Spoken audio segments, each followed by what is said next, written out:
Olá pessoal, tudo bem com vocês? Sejam bem-vindos a mais uma aula de matemática.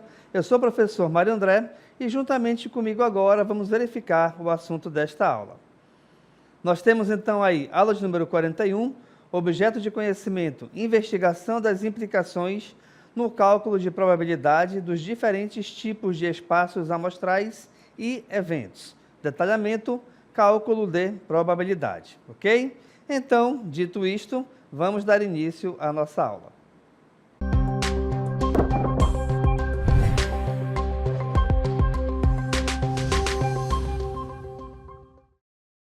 Beleza, pessoal. Então, como vocês viram, a nossa aula vai tratar de probabilidade, mais especificamente a probabilidade condicional. A primeira pergunta que se faz, então, é a seguinte: o que é a probabilidade condicional? Bem, ela é a chance de um determinado evento acontecer tendo como base que um outro evento aconteceu anteriormente. Ou seja, apesar disso, ambos os eventos eles possuem o mesmo espaço amostral.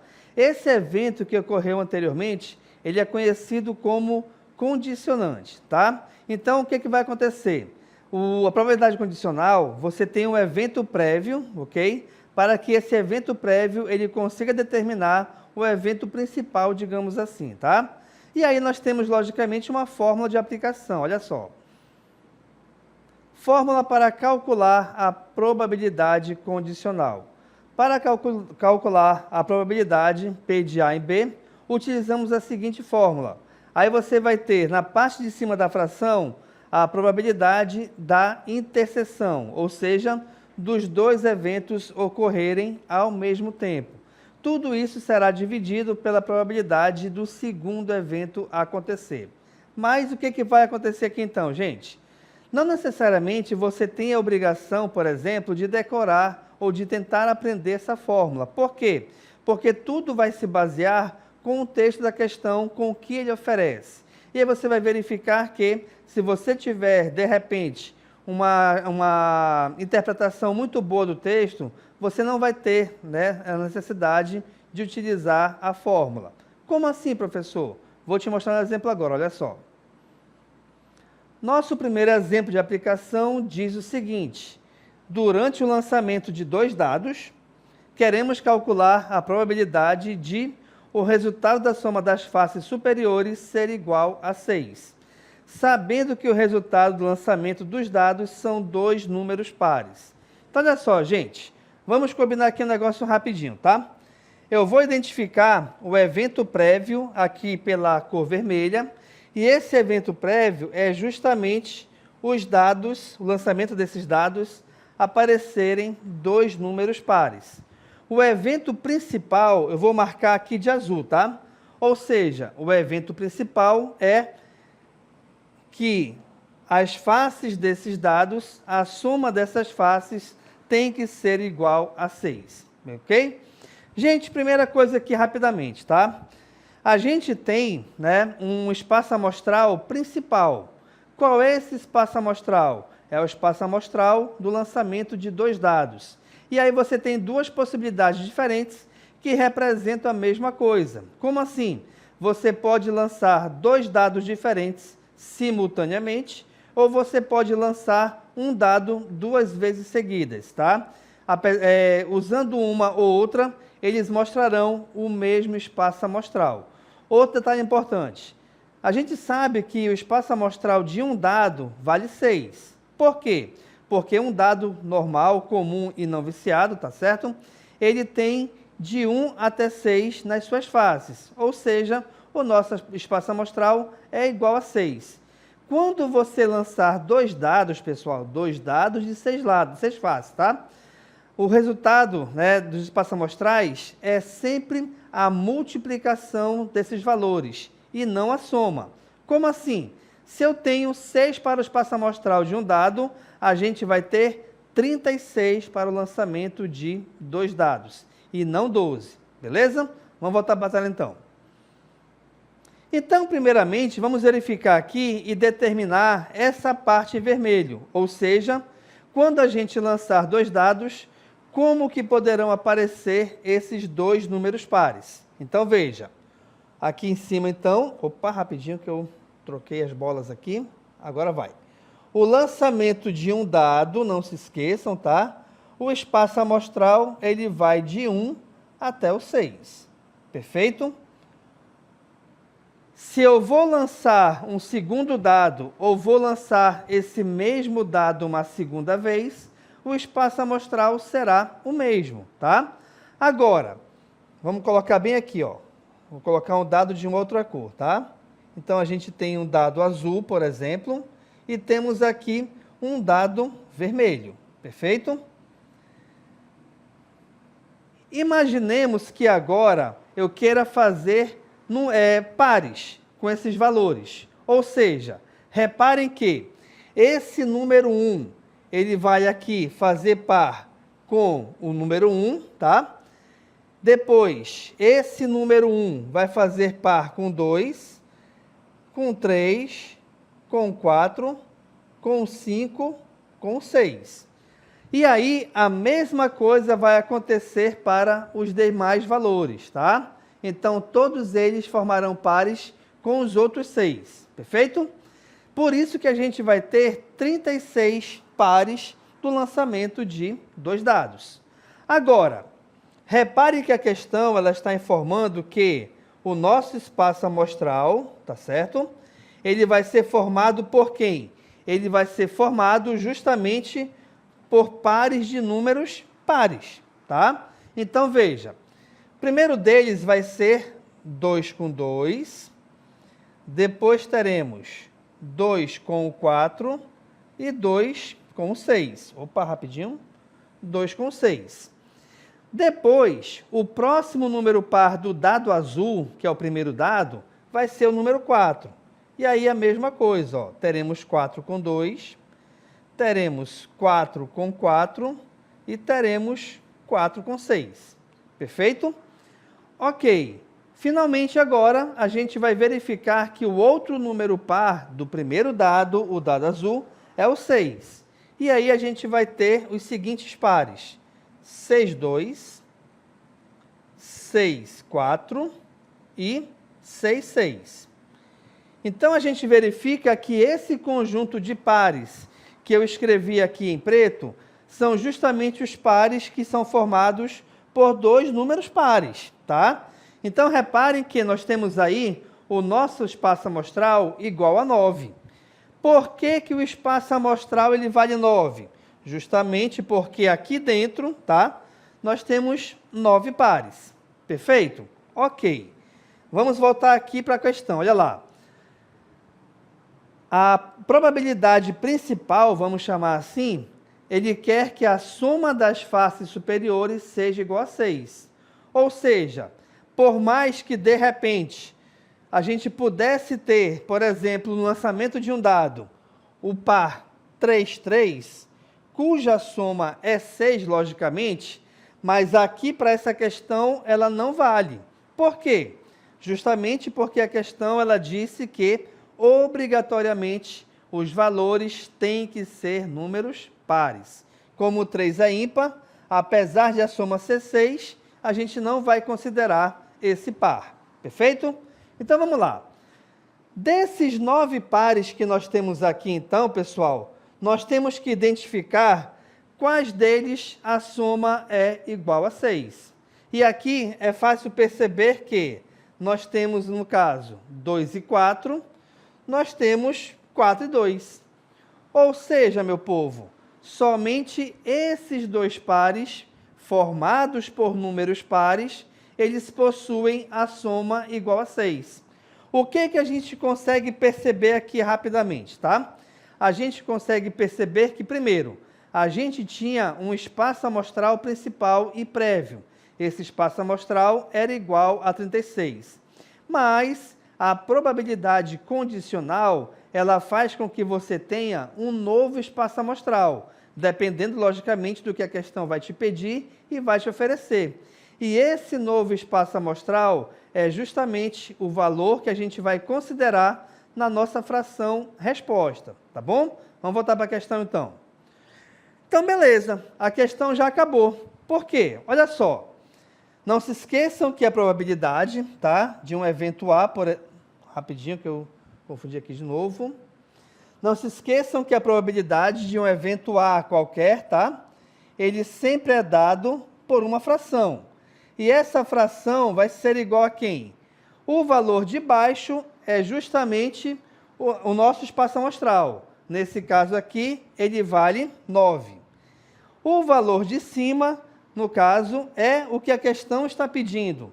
Ela está pedindo pares cuja soma seja igual a 6. E aí, nesse caso, nós temos apenas 2. Então, a nossa resposta é essa aqui, pessoal. É 2 sobre 9. Vale lembrar o seguinte, tá? Nós temos aí, então, uma questão discursiva, não é? Ou seja, nós não temos uma questão onde eu tenho que escolher alguma letra. Quando a gente trabalhar com questão discursiva, é muito importante você reparar o que a questão está, de que maneira a questão está pedindo a resposta. Como essa questão ela não está te obrigando a resolver, no caso, em forma de porcentagem, você pode deixar em forma de fração. Mas vale lembrar o seguinte, tá? Se eu tenho aqui 2 sobre 9 como resposta, se você quisesse encontrar o valor em forma de porcentagem, basta você acrescentar 2 zeros em cima e resolver a divisão que aí vai aparecer. E nesse caso, essa divisão é igual a 200 dividido por 9. A gente sabe que não é uma divisão exata, mas, ao resolvê-la, você vai encontrar aproximadamente 22,22%. Ou seja, essa é a probabilidade de você jogar 2 dados e aparecer uma soma igual a 6, sendo que os valores que estão na face voltada para cima são números pares, tá bom?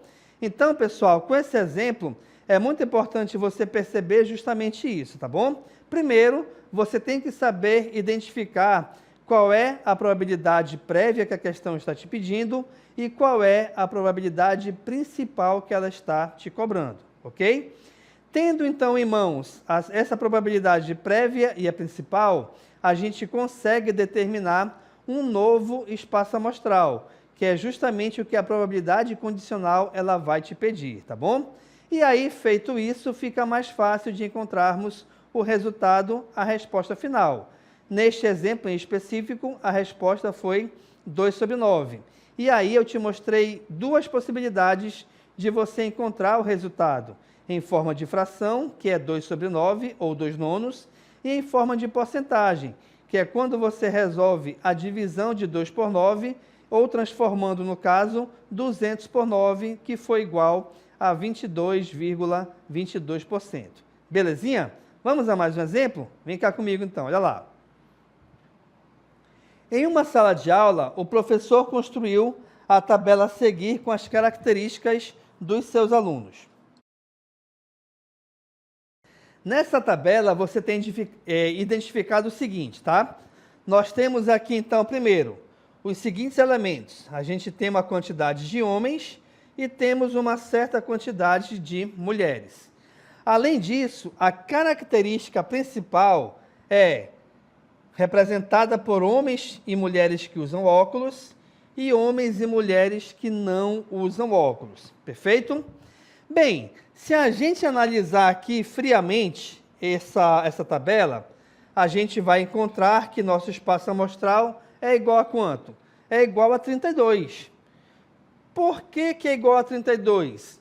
Porque é justamente o valor da soma desses 4 valores numéricos que aparecem aí na tabela. Ou seja, 3 mais 4, rapidinho aqui trocar a cor, 3 mais 4 é 7, 7 mais 10 é 17, e 17 mais 15, o resultado é 32. Mas esse espaço amostral, ele pode mudar dependendo do que a questão ela vai te cobrar. Vejamos então, olha só. Se um estudante for sorteado ao acaso, qual é a probabilidade de ele ser um homem, sabendo que esse estudante não usa óculos? Turma, novamente aqui nós temos uma questão que relaciona a probabilidade condicional. Atenção para cá, tá? O que a gente tem que perceber aqui e identificar primeiro?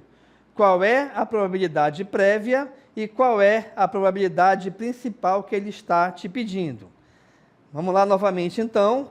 A probabilidade prévia eu vou aqui identificar com a cor vermelha, tá certo? Vamos aqui ler de novo o texto, olha só. Se um estudante for sorteado ao acaso, qual é a probabilidade de ele ser um homem? Opa, se ele é um homem, então essa é a minha probabilidade principal. É o que a questão quer saber. Sabendo que esse estudante não usa óculos. Então, olha só, gente. Essa outra informação é a minha informação secundária. Ou seja, primeiro a gente tem que verificar as pessoas que não usam óculos, independente de ser homem ou de ser mulher. Tá legal? Vamos voltar aqui para a tabela, olha só. Deixa eu só apagar aqui rapidinho que eu vou precisar desse espaço, tá? Aí. Então, gente, primeira coisa, quantas pessoas não usam óculos? Aqui, ó, ele vai representar justamente por essa parte aqui que eu estou marcando em vermelho, ó. Então, nós temos aqui um total de 10 mais 15, 25 pessoas que não usam óculos, tá? Dentre dessas pessoas que não usam óculos, quantas delas são homens? Opa! Vale lembrar que a parte que representa os homens está na primeira linha. Então, nós temos aqui 10 pessoas. Perfeito. Então, já identificamos o nosso novo espaço amostral, que é justamente o 25, e identificamos o principal evento, o evento principal, aliás, que é descobrir a quantidade de homens que não usam óculos. Sendo assim, então, vamos verificar a nossa resposta. Ó. Importante você reparar aqui, antes de resolvermos, o seguinte, tá? Que as nossas respostas, essa questão é uma questão objetiva, né? Ou seja, você tem que marcar uma alternativa e todas elas estão em forma de porcentagem. Então, vamos lá. O nosso espaço amostral, que antes era igual a 32, ele vai ser representado pela quantidade de pessoas que não usam óculos. Ou seja, o nosso espaço amostral vai ser igual a 25. Perfeito? Agora, dessas 25 pessoas, ele quer saber quantas delas são homens. Voltando aqui para a tabela, a gente repara ali marcado em verde que dessas 25 pessoas, 10 delas são homens. Então, a gente vai ter aqui 10 sobre 25. Mas, atenção, pessoal, você tem aí uma fração equivalente e igual a 10 sobre 25, tá bom? Mas a resposta, ela não tem que ser dada em forma de fração. Obrigatoriamente, essa questão, essa resposta, aliás, ela tem que ser dada em forma de porcentagem. Então, o que a gente vai fazer? Vamos trabalhar essa fração, 10 sobre 25, de forma que a gente consiga encontrar a porcentagem. Turma, atenção aqui rapidamente para mim, tá? Quando você tiver qualquer valor dividido por 25, você vai fazer o seguinte, você vai pegar essa fração e multiplicá-la toda por 4. Por que por 4? Porque 25 vezes 4 é igual a 100. Ou seja, a gente vai passar a ter um valor no numerador igual a 100. E vale lembrar que porcentagem vem de porcento, ou seja, uma divisão por 100. Quando aparecer o valor 100 no nosso denominador, que é o principal objetivo agora que a gente tem que encontrar, tá bom? Então fica a dica, tá? Toda vez que você tiver uma fração onde o valor dela embaixo for igual a 25, basta você multiplicar toda a fração por 4, ou seja, multiplica em cima por 4, multiplica embaixo por 4 também. Combinado? Bora voltar então para a questão, olha lá. Beleza, já te dei a dica, certo? Então, vou multiplicar aqui a fração todinha por 4, perfeito? Então, veja, 10 vezes 4 é igual a 40. 25 vezes 4 é igual a 100. Ou seja, nós temos aí uma fração igual a 40 sobre 100. Opa! Se é uma divisão por 100, então isso aqui representa 40%, que é a nossa resposta. Ah, professor, mas se de repente eu não soubesse essa dica da multiplicação por 4? Não tem problema. Você vai ter aqui 10 sobre 25, a regrinha continua a mesma, ou seja, você vai acrescentar 2 zeros e resolver a divisão que aí aparece. Ou seja, o que antes era 10 vai se tornar agora 1000. Como estamos dividindo por 25, tá? Ao resolvermos, no caso, essa divisão de forma correta, a gente vai encontrar justamente como resultado o valor igual a 40. E aí, esse 40 vai ser em forma de porcentagem. Então, reparem, pessoal, que a matemática também, ela te traz isso. Isso que você não tem somente um caminho para encontrar o seu resultado. Vale lembrar que a matemática é uma ciência exata, ou seja, a resposta aqui no caso é 40% e não existe nenhum valor diferente dele. Mas o caminho para você chegar até esse resultado, você pode optar por 1, 2, 3, 4 caminhos diferentes até, tá bom? Depende muito de como você, de repente, tem essa parte da matemática básica aí bem estruturada no seu conhecimento, tá? E como você vai fazer para encontrar o resultado, perfeito? Ok? Vamos a mais um exemplo, então? Olha lá. Exemplo 3. Opa, calma lá, desculpa aqui rapidinho. Por quê? Faltou verificar aqui, ó, a nossa alternativa correta, né? Então, a alternativa correta aqui, no caso, é a letra D, 40%. Beleza? Agora sim, vamos lá. Exemplo 3. Em um jogo de bingo, são sorteadas 100 reposição, olha lá que importante aqui, vou até marcar, tá? 100 reposição, ou seja, a bolinha que você sorteou, ela não volta novamente para dentro da urna, tá? Então, vamos lá.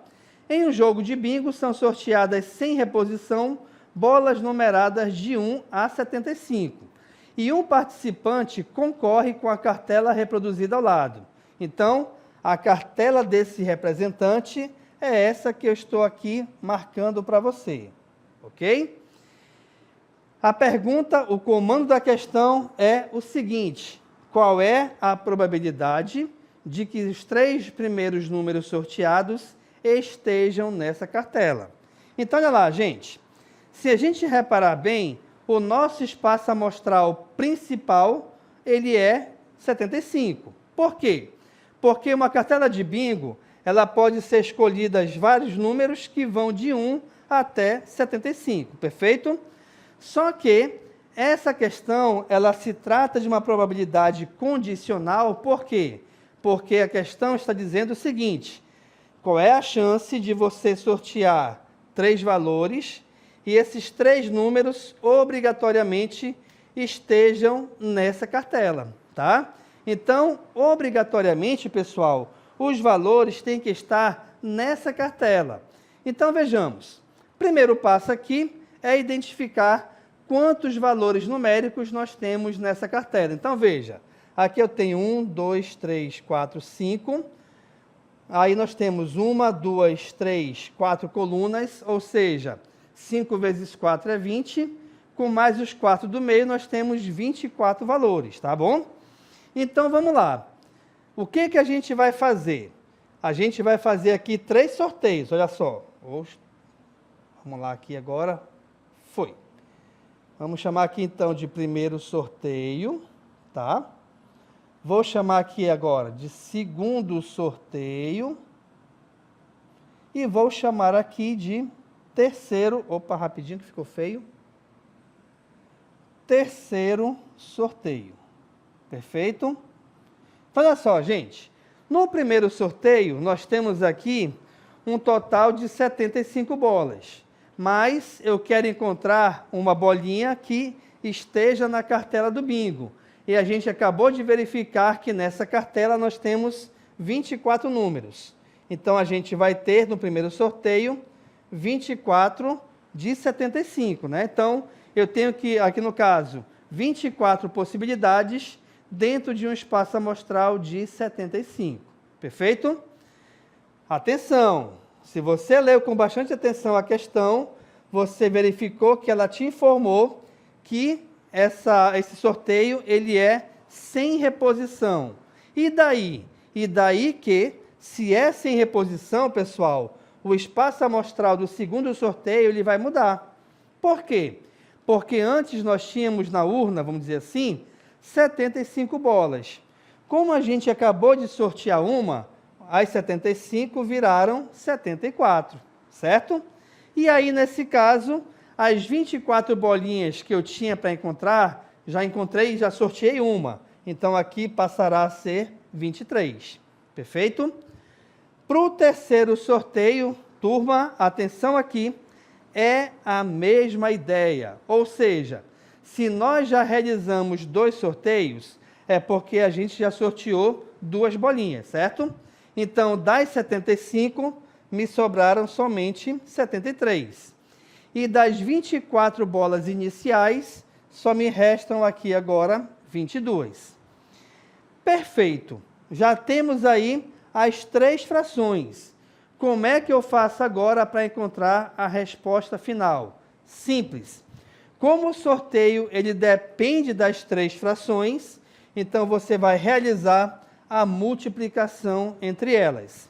Dica importante aqui, sempre que possível, para facilitar o teu cálculo, procure simplificar 2 valores, se possível, um em cima e um embaixo.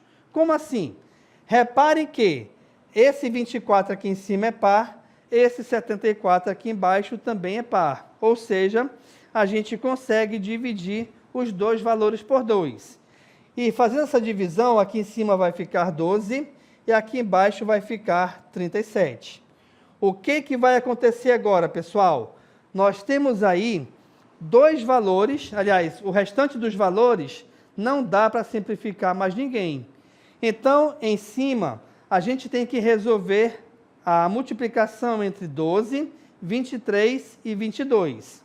Então, resolvendo 12 vezes 23 vezes 22, o resultado encontrado é igual a 6.072, ok? Embaixo agora, a gente tem que resolver a multiplicação 75 vezes 37 vezes 73. E ao resolvermos essa multiplicação, o resultado é igual a 202.575, tá? E aí, meu povo, com a ajuda de uma calculadora, logicamente, eu não sou tão mágico assim, né? A gente vai resolver essa divisão. E essa divisão, primeiro que, como eu quero em porcentagem, tá? Eu vou aqui, no caso, acrescentar 2 zeros, ok? E ao resolvermos essa divisão, o resultado aproximado vai ser igual a 2... Deixa eu só mudar aqui rapidinho. Bem aqui. Se é aproximado, a gente tira essa parte, tá? Então, um resultado aproximado igual a 2,997. Ou, se você preferir, você arredonda para 3%, que é justamente a nossa resposta. Então, quer dizer que a chance de você, dentro de um bingo, sortear 3 bolas e essas 3 primeiras bolas representarem números que estão na cartela que estava aqui na tela, a chance é de 3%.